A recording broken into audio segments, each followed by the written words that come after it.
I think it's kind of crazy that I still haven't made a video on the Xenoblade series. Like, if someone were to ask me what are my 3 biggest, most favoriteest franchises out there, the ones I most like, my big 3 so to speak, it would probably be Pokemon, Sonic, and Xenoblade. And I've talked enough about Sonic and Pokemon on this channel, so it's weird that I haven't talked about Xenoblade yet. I think part of the reason why is that the other 2 are long-running franchises with lots of baggage and tons of controversy and discourse. Meanwhile, Xenoblade is just a really solid trilogy of RPGs, plus one sort of mainline, sort of spin-off game for the Wii U that I admittedly haven't played yet. I also haven't played Xenogears or any of the Xenosaga games yet, so that might also be a reason why I kind of avoided talking about Xenoblade, because I feel like I don't necessarily have that much of a say in things as much as people who have experienced the wider Xeno meta series out there. But that isn't to say that Xenoblade is completely exempt from any sort of discourse or controversy. And that's exactly what I want to talk about here today, because this is the 3rd time I made a video defending a messy, kind of unfinished game with a lot of heart. Legit, take a shot if you heard this before. Ash talks about a game that, compared to the past of its series, has some glaring issues, but it also has a ton of really cool features and presents such a unique experience that it ultimately kind of becomes my favorite anyway. I don't think you die, but you can have a decently steady diet of alcohol every, 2 months or so? But let's take it one step at a time. Xenoblade is, if you guys are not aware, a series of Japanese RPGs released on Nintendo consoles developed by Monolith Soft. And the whole series is incredible. Most people who like them, most people who play them, see them as the insanely well-made masterpieces that they are. They have tons of really well-written characters, interesting philosophical themes, huge worlds to explore with lots of content and side quests. Each and every one of those games are unforgettable experiences in their own right. They are all seriously amazing and worth a shot. I will say though that personally, I think Xenoblade 1, which is the first one in the series, is simultaneously the best one to get started with if you want to get into the series, but also the weakest game in a lot of ways. Since it wasn't initially conceived as part of the greater Xeno meta series, which is kind of a whole thing the creator tried to get going all the way back in the 90s with Xenogears on the PS1, but thanks to copyright issues and development struggles and whatnot, that vision was never concluded. And they tried again with Xenosaga, and then once more, they sort of finally got it going with Xenoblade 2 and Xenoblade 3. Xenoblade 1 was more of an attempt to do an original thing, but thanks to some people at Nintendo, especially Satoru Iwata, rest in peace, it was later renamed to Xenoblade, and then it got some of the more Xeno-ish elements, which tend to lean more in the philosophical debate sort of thing. It has tons of really interesting questions it presents. Also lots of really insane sci-fi-ish world building mixed in with fantasy elements. The Xeno series is mostly just the biggest possible conception of what a game series could be. It's taking everything to its absolute extreme. We'll have fantasy, we'll have giant mechs, we'll have giant mechs. Philosophical themes, sure, put them in. Great characters, yeah, par for the course. There's nothing that, generally speaking, the Xeno series cheats out on, but that's also kind of what makes them somewhat unapproachable. There are huge games that try to do a lot, arguably too much. And that's why I think Xenoblade 1 is kind of the best way to start. It's more of a typical RPG, the story is comparatively grounded, and it has a weaker focus on those deeper philosophical themes with a very interesting world, but one that's politically and socially a lot simpler and a lot more par for the course than something like Xenoblade 2's myriad of nations. But with that said, I personally actually started with Xenoblade 2, which was an amazing experience. As I said, the Xeno games in general, they try to go for this maximalist approach to pretty much everything. And when I first played Xenoblade 2, it was one of the first real jrpgs I got into. I was a fan of Pokemon beforehand, and I had played some other things here and there, but nothing to the level of something even approaching Xenoblade. I had never finished any of the newer Final Fantasy games, for example, so jumping from something like Pokemon Mystery Dungeon, which also has a pretty good story, but is, you know, more so a kid's game than something like Xenoblade, it was like this incredible jump where I was just impressed the game could do so much. To me, Xenoblade 2 at the time was just the biggest game ever. It did everything it possibly could. Insanely big worlds, what, 13 hours of cutscenes? Maybe more, I might be wrong, but I think it's either like 13 or 23. Either way, it's like an insane number, and it had such a credible approach to the characters and the world building and the lore. It felt like a game that just did absolutely everything. But yeah, after that I did play Xenoblade 1 when the Definitive Edition came out for the Switch in 2020. And I was there for when Xenoblade 3 was announced. And that was just insane, because it looked like it was going to be the best things about Xenoblade 2 without any of the little issues that were introduced in it. We're going to get to that in a second. But also, a lot of the things people missed from Xenoblade 1 that kind of were lacking a little bit in 2, my opinion notwithstanding here. And it seemed like it was gonna be like just the best game in the series, non-stop. Just, yeah, let's go all out, this is it, y'all. We're gonna finish the story and we're gonna do it in style. But Xenoblade 3 was ultimately going for a different thing. It has a more personal / melancholic tone to its story. The world is still very well thought out, but it's, again, compared to Xenoblade 2, way more simple on the sort of like political, bureaucratic, like world building, geopolitics side of things. It's just two sort of nations, societies in war. It's two peoples in war, and then there's the third agent that comes in later.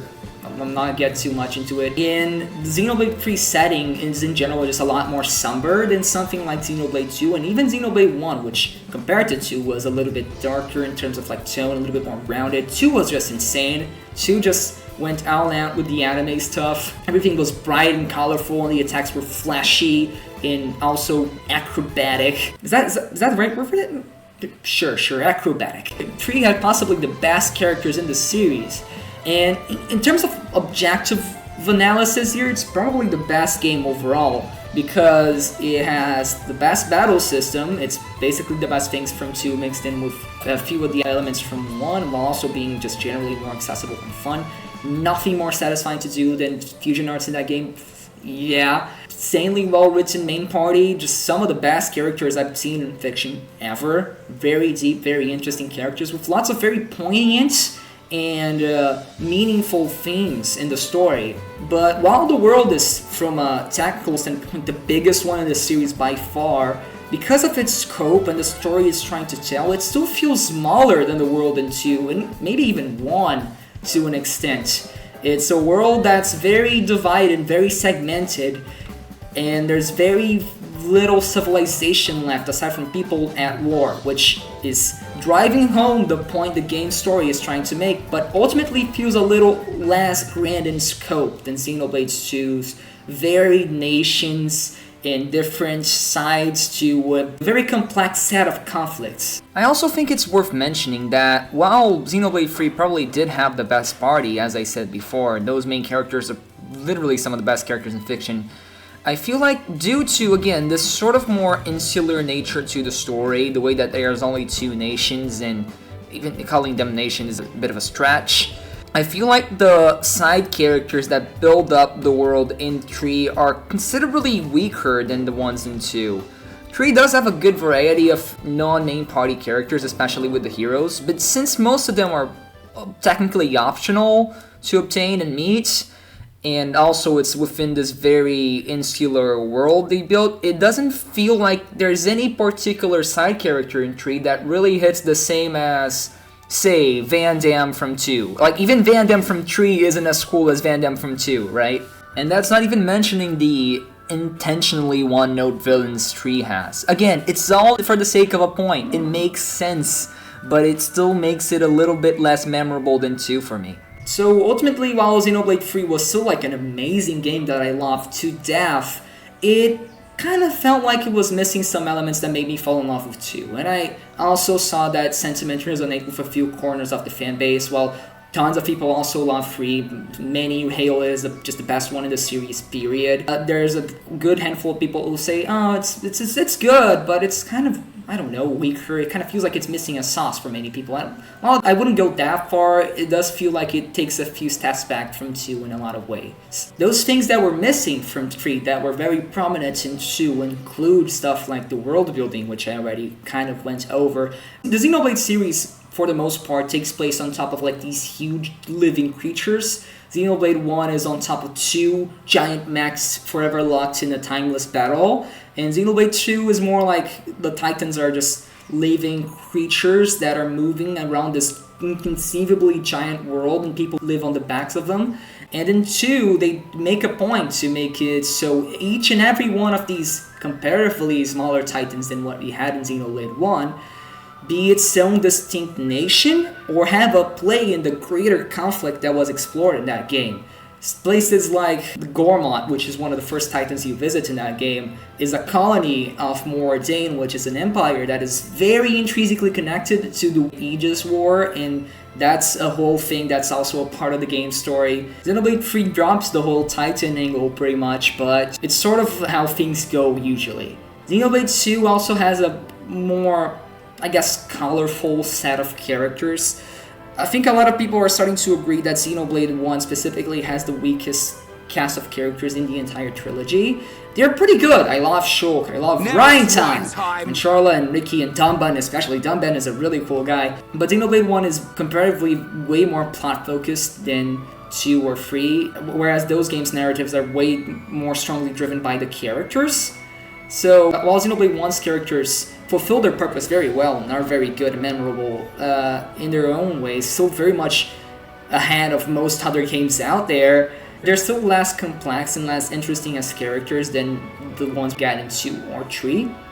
But while 3 focuses a lot on the character's psychology as they deal with overwhelmingly dark circumstances, Xenoblade 2's characters have more breathing room to just be themselves. We got to see them in these darker life or death situations, especially as we got further into the game story, but we still also have a chance to see them goofing around and being themselves. Xenoblade 2 takes a little bit more time to be lighthearted and let the characters just be themselves for a while, which, in my opinion, while maybe not being as strong narratively as some of the characters in 3. In fact, like, if you ask me right now, I might even say the main party from 3 are better characters, I might care a little bit more about, like, individually. 2's vibe, as far as how it carries its characters, feels a little bit more complete. It carries onward the game's themes of connection, while also pushing forward the whole adventurous vibe the game has going for it, by making it so the party really feels like sort of a found family. I know we talked about very similar stuff in the last video with Sonic's friends and whatnot, and it is kind of a similar scenario here. Xenoblade 2's party is all a bunch of goofballs who are really fun to see interact with each other. Really got the sense that these are a bunch of people having fun adventuring, and they're gonna struggle, they're gonna fight, it's gonna be complicated here and there, but Xenoblade 3 spoilers. When we see that portrait at the end of Xenoblade 3, you do believe that, yeah, these people stuck around together for years after the story was done because they're just so connected by now. But not only are the characters more colorful, but the world the game takes place in also is. While Xenoblade 1 was again sort of a little bit greedier because it was sort of getting its footing on things, and Xenoblade 3's world is deliberately darker to get across the message the game is trying to present, Xenoblade 2's world, along with its music and general vibe, while also being necessarily tense when it wants to, just transmits this sense of adventure, like this insanely huge world out there with tons of secrets and fun little things you can do in between. It gets across a vibe that, at least to me, I feel is very important for games I really like. My favorite games usually get the sense of adventure and really shows off what's so beautiful about living in a world, like in general. That sense of exploring these beautiful vistas is a huge factor in making me enjoy exploring worlds like this. I look at Moradane, and while it is kind of a drab desert, there's this uplifting, exciting music, and it feels like you're really uncovering the secrets in these wastelands versus the main desert in Xenoblade 3, whose name I legitimately just forgot that has this comparatively subdued desert level music, and it's okay, but it doesn't hit the same. It simply just doesn't hit the same. I know that's a very, very intellectual criticism right there, but like you can see what I mean, right? Come on. Despite now being more familiar with the genre as a whole, Xenoblade 2 still feels unbelievably huge to me. Xenoblade 1 is decisively just a game with a smaller scope, and Xenoblade 3 deliberately doesn't go for that bigger scope either.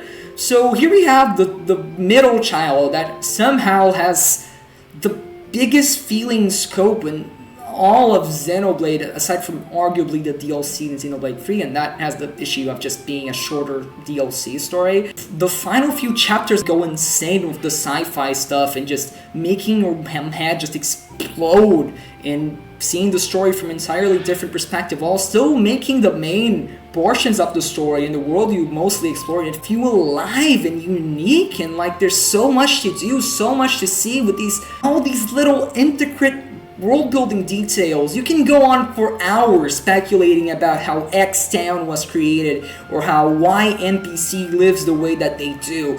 It's very detailed, well thought out, while also still getting across that sense of grandeur and scope. You can look at a town like, what's the main town in Gormod again? Let me look this up. Chorigoth, and you get a sense for the culture of the people who live there, and you can almost feel like you're traveling to that place yourself. You feel like I know that personally, versus something like Colony 11 from Xenoblade 3, which is just one of many either numbered or Greek letter assigned colonies in that game, and those are all the towns in the whole game story, pretty much. Exceptions excluded here. Like, if I were to meet aliens today, the alien just came out of a UFO right beside me, and they were to ask me, what's a video game? Or more specifically, what's a Japanese RPG and what can they do? I would, without any sort of hesitation, give them a copy of Xenoblade 2 and just ask them to play it. It's the one that simply just does the most stuff. It's the most quintessential game in the series. 1 is getting there, 3 is just trying something different. 2 just feels like the symbol. What is Xenoblade? What is a JRPG? What can JRPGs be? I would show them Xenoblade 2. The scope of the story and the world and everything surrounding it just feels like the pinnacle of what this genre can achieve. I can play any other game like, say, what's a good JRPG? Fire Emblem Three Houses, which is also an amazing game for the Switch, and that has arguably better geopolitical world building, but it also doesn't have the same sense of adventure or the huge open worlds to explore, or something like, I don't know, Final Fantasy 16. That has better graphics, more impressive visuals, and it's also a pretty good game from what I played. I haven't finished it yet, but it's also very much more self-contained, and the story just doesn't go as far as themes and scope go. Xenoblade 2 just feels like a game that has it all. It doesn't take any sort of compromises. That thing I talked about the Xeno series in general, it's most prominent here in Xenoblade 2. Every time I go back to this game's story, I figure something out about the themes or the characters that I didn't realize beforehand. Xenoblade 1 feels like a story that, despite being incredible, especially on a first viewing or first playthrough, is a story that feels mostly figured out. I can still sort of poke some plot holes through it if I try hard enough. Xenoblade 2, in comparison, feels like it's a story that's almost too big to get a hold of, but in a good way. It's not confusing, but it's like there's always little details, there's always more stuff in the side quests that I haven't seen, or little dialogue lines that went over my head back in the day, and I look at them again and I'm like, oh wow, that meant something. And I get that every time I look back at it. It's easily the most fun Xenoblade game to just analyze and go back to. Xenoblade 3 might also be very intricate and complex and interesting, but it's so honed in on its themes of war and life and death and all that it achieves very well too, that it doesn't feel as all-encompassing as something like Xenoblade 2. Well, it is the game with some of the most light-hearted moments in the entire series. The story does tend to be a little less urgent in a lot of moments. It's the game that possibly shies away the least from approaching some really dark themes. Okay, 3 explores its themes very well, 1 explores its themes very well, and 2 has the general main theme of overcoming nihilism. But within that, we get to explore so many different stories and perspectives. Parental neglect, we have that. Emotional abuse, we have that. Colonialism, we have that too! Illegitimate heirs, we have it all. We have so many themes, and like revenge is explored too. There's so much that's tackled, all to encompass the main theme of overcoming nihilism in the indomitable human spirit. Whereas Xenoblade 3, for example, while it also tackles a lot of different stuff, its themes ends up being a little bit more self-contained versus the 2 stuff, which is a little bit more all-encompassing, I feel. But of course, this is a Nashter's video. What is the catch? What makes this game not unambiguously amazing, but kinda dubiously amazing? Well, as I said, the series isn't exempt from controversy, and a lot of people don't like 2 as much or at all because it has some admittedly very clear issues. When looking at it from an objective standpoint, again, Xenoblade 3 just has more stuff, and Xenoblade 1 is the less intrusive game in a lot of ways.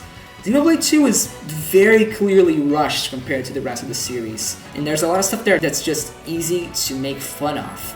For example, the character designs. There's been a lot of discourse regarding sexualization of female characters in this game, and personally I don't feel like I'm at a position where I can really talk about that too well. I'm not a girl. I'm just a debatably white Brazilian guy that likes video games, and like, to me, I'm just not the sort of person to be too bothered by that. I like these characters because of who they are, their personalities, and if I think they're pretty or not, it doesn't matter to me that much.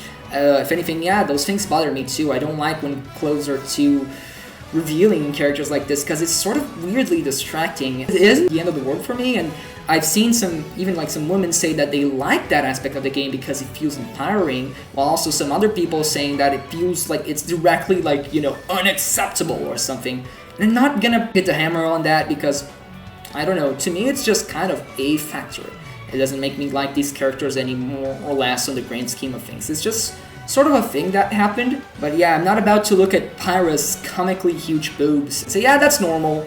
No, I see the issue, and honestly, I would rather that not be there either. There's also the issue of the voice direction that I feel is very connected with the fact that this game was probably very much rushed. Xenoblade games were well known for having incredible voice acting with Xenoblade 2, Xenoblade X, and then again with Xenoblade 3. But while 2's actors are very talented, and of course we're talking about the English dub here, the Japanese dub is just fine, but it does feel like you're missing out on a ton of stuff if you just play through the game in Japanese, because a lot of the extra dialogue is not subtitled, and also this is the kind of game you want to play dubbed. I feel like the immersion you get from the story is kind of worth it to me, but it's a personal thing in the end though. But it's something that also makes the game look, especially Rex's main character from Xenoblade 2, voice lines, there are a ton of like really cringy voice lines that just kind of sound off. Like there needs to be 1 or 2 more takes there to make sure it sounds like the animations make it look like, or I don't know, it just feels like it needed a little better direction in a lot of ways, and I'd love to see these actors again in a game where they have more time to focus on like better voice direction and all that stuff, because I'm not about to blame the actors here, just the fact that people made fun of Rex this, yeah, because it's easy to make fun of, and it's that decisively a downgrade from the insane screams and reactions we got out of Shulk in just the first chapter of Xenoblade 1. I'll kill you! Possibly the biggest issue with 2 is actually its awkward mechanics when it comes to gameplay and battles, but a lot of it has to do with the fact that the tutorials in this game are just they're very bad, actually. Like, I'll go ahead and say it, they didn't need to do it like this. Xenoblade 2 has a very weird way of showcasing how the game's supposed to be played, because the tutorials are not very in-depth and you can't reread them if you want to learn again, and they're not very well descriptive. I was a dumb kid when I first played it, so that might have something to do with it, but I've also heard reports from tons of different people saying they were playing through the game and they didn't even figure out how it was supposed to be played. I didn't learn blade combos until like it was at chapter 6 or something, and I just brute forced my way across everything before it. if you don't know the deeper mechanics or how it really works, Xenoblade 2's combat can seem very slow and very methodical, like a downgrade from Xenoblade 1. Even though once you get a hold of it and everything clicks, I'd argue it's possibly the most satisfying combat system in the entire series. At least it's sort of like hand in hand with Xenoblade 3's, which to me just feels like a more polished version of 2's combat. But tutorials aside, there's also a few mechanics that are also just very odd decisions from a gameplay perspective. You guys know HMs from Pokemon, and you guys also probably know how those are very bad. There's a reason they're not in the new games anymore. They're interesting conceptually because they make your Pokemon interact with the main world, but you know, they're annoying and it made people have to be restricted in building teams, whatever. This isn't a Pokemon video. Well, Xenoblade 2 has kind of the same thing, but worse, with field skills. So field skills are things you use with your blades, which in Xenoblade 2's context are like these living creatures that are also weapons, but also sort of your partners. It's a whole thing. It's Xenoblade 2's story. It's interesting in there. They explore it very well, and all the main blades in the story are really good characters. But in this sense, they kind of work as Pokemon where they help you battle in the main world. They also do some actions that may help you progress and stuff. Sometimes you need the right field skills to progress through certain areas, but they're very hard to get, and sometimes you need to level up characters in a certain specific way to achieve them. So sometimes you might just be like completely blocked from progress when you're playing through Xenoblade 2 because, oh, there's a field skill I need here that I just don't have. What do I do? Guess I gotta go back and grind some more until I have it. And that also ties in with another big issue with Xenoblade 2, which are the gacha mechanics it encompasses in its main systems when it comes to how you obtain the game's different blades. So it isn't like Pokemon where you find them in the wild or something. That would be very weird. Instead, you get them from these core crystals, which are these items you can get across the game. And to get certain specific rare blades, which also grant access to their particular blade quests, which are these especially well-produced optional side quests in the game that are very much, you know, like really good, that are very much like substantial extra content in there, you need to pull them out with the core crystals, but that is just RNG, right? It's kind of like those gacha games. There's a very clear connection you can make between Xenoblade 2 and gacha games, not only because of the whole colorful anime art style, but also because of literally how the blades work. The big difference here is, of course, Xenoblade 2 is not actually a gacha game. It's not asking any money out of you. It's asking time. So a lot of the time, to get the blades that you need or you want, you're gonna have to keep trying over and over again until you get the specific blade you want, and that can take forever, right? It's not easy to just go for a single one and immediately get it a few hours later. No, it can be here forever. Cosmos is kind of infamous for being almost like impossible to get if you don't grind. And it's a pain in the ass. Locking content behind this is a pain in the ass, I'll admit it.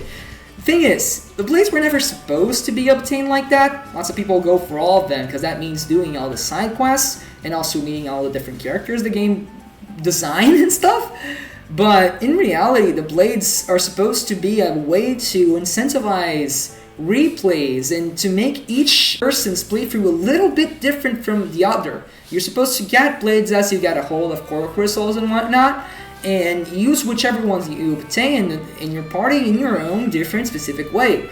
So you might play through it once and you get like a one blade, whereas your friend gets a different one, and then you get to share about those different stories and those different side quests to unlock. The thing is, jrpg players just don't work like that. We want to do it all! So it kind of creates a conflict between the player's interest and how the game was sort of, I guess, supposed to be played, which isn't ideal, and I'm not trying to pretend that it is a good thing.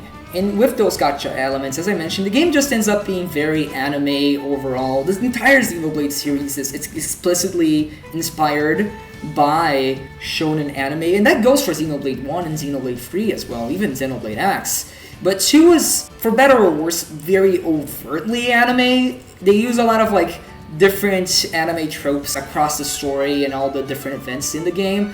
Lots of different anime-like reactions, and the art style is just very overtly 2010s anime, which if it's not her thing, then I guess it's not a thing. But ultimately, that's just a neutral point. To me, I like that kind of aesthetic, so I'm here for it, even though some of the tropes aren't personally my favorite. Again, all the fan service stuff with the girl characters is just kind of I would rather that not be here personally, but I see a ton of people just write it off as just anime bullshit, while not understanding that, one, the entire series is already kind of anime, and also, like, that's not necessarily a bad thing.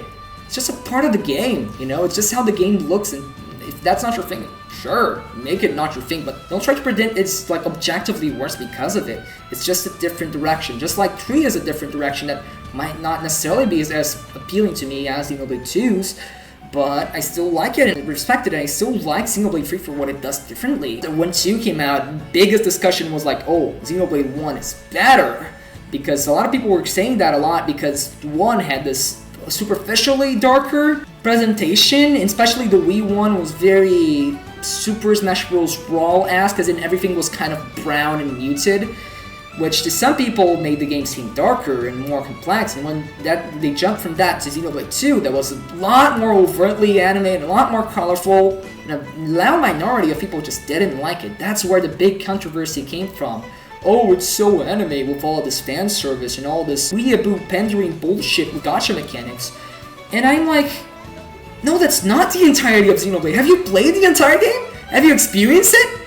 Don't you see how it's like a lot more than just that? The game is like objectively a bigger experience than Xenoblade 1 is. Probably the longest Xenoblade game if you just count like the main story and all the cutscenes. Now that some of the more complex characters, and that's not even counting the DLC, because unlike Xenoblade 1's extra story in the Definitive Edition and Xenoblade 3's DLC that feels more like a conclusion to the entire series, Xenoblade 2's DLC, Torn of the Golden Country, is an integral part of the world building and character building in Xenoblade 2 by being a prequel that happened some 500 years before the main game, but still had some characters from before that because anime lifespans, long story. Combining Xenoblade 2 with the Torna DLC, it gives like a very complete picture of what the world of Aorist is and was and how it culturally develops across all the things that happened and all the tragedies that the people of this universe went through, especially in the character standpoint. There's very few characters in fiction that hit the level of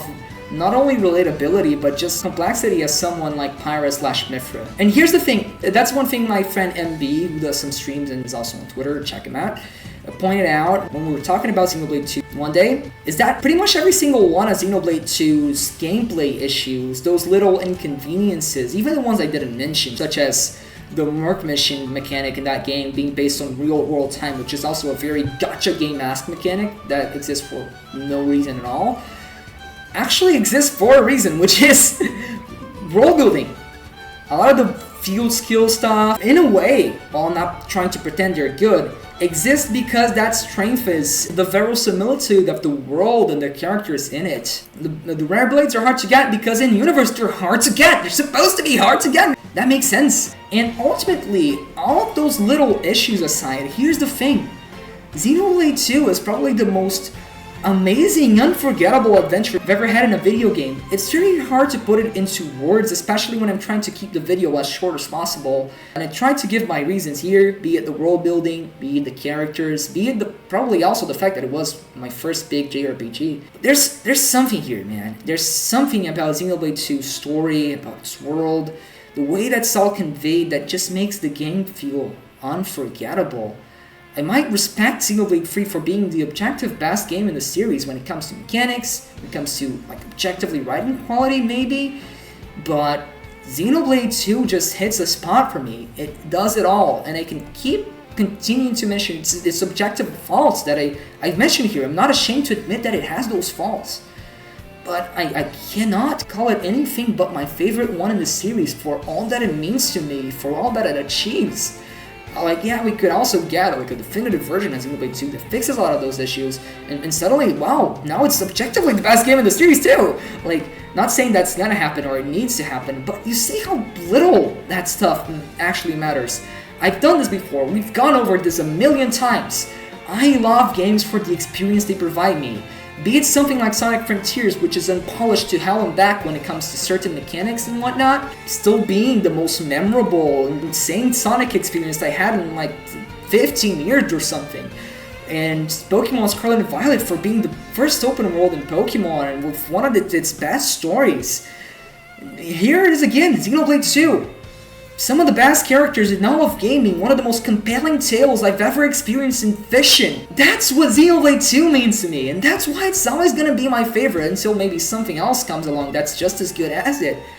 Even so, it's still gonna have a special place in my heart, and no matter how many talks of, oh, it gets this wrong, or oh, it gets that wrong, are gonna change that to me and to many people out there. Recently on Twitter, I've seen a lot of people just speaking out about Xenoblade 2 was actually really good, y'all. I've seen this come around every week or so. Some big creator who talks about video games is like, yeah, I know we complain a lot about Xenoblade 2, but I think it's actually really good. And every time there's going to be a crowd of Xenoblade 2 fans who are just going to be like, yeah, it's true, and everyone's just sort of going to agree on that. There's a loud minority that makes this game seem a lot worse than it actually is.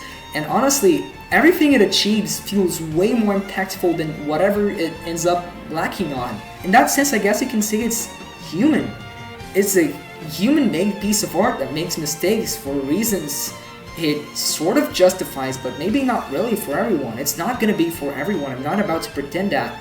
But if you want a game that's gonna leave an impact like none other, a game that you can come out of and say, yeah, this was kind of the full package, you should really give Xenoblade 2 a try. I promise it's gonna be worth it. Goodbye everyone, see you guys next time!